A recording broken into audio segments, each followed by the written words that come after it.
వైద్యుల నిర్లక్ష్యం కారణంగా మగ శిశువు మృతి చెందిన ఘటన శ్రీకాకుళం జిల్లాలోని టెక్కలి ప్రభుత్వ ఆసుపత్రిలో చోటు చేసుకుంది.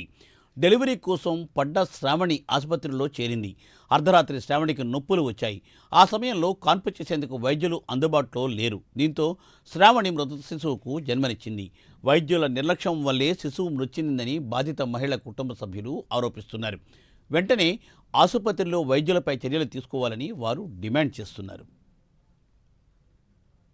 నా పేరు కృష్ణవేణి. ఆయన మొన్న సోమవారము కోళ్ళకి తెచ్చినారు, మళ్ళీ వాళ్ళు వెళ్ళిపోన్నారు. మంగళవారము వచ్చేయండి అమ్మ, జాయిన్ అయిపోండి అన్నారు మేడం గారు.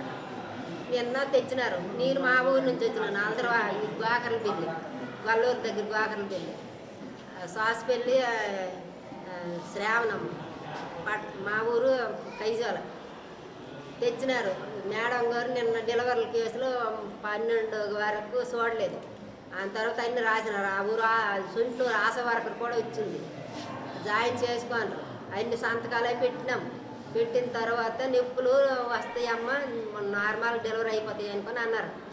అంతే ఆశపడ్డాము. ఆశపడితే పొద్దున్న వరకు 9 వరకు చూసినారు.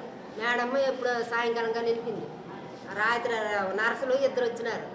అమ్మ మేడం గారు ఏటన్నారు. ఏటంటే అమ్మ నొప్పులు వస్తే డెలివరీ అవుతుంది, లేకపోతే ఏదో మాత్ర ఇస్తే ఇంజక్షన్ వేస్తే డెలివరీ చేసేస్తాం, నార్మల్ అయిపోద్ది, పర్వాలేదు అనుకొని మేడం గారు అన్నారు. అనగానే వాళ్ళు 11కి ఏమైతే మాత్ర తెచ్చిచ్చినారు. అది మరి మేడం గారు ఉన్నారా అమ్మ లేరు అనుకొని అడిగితే మేడం గారు లేరు, వస్తారు అనుకొని అనేసినారు.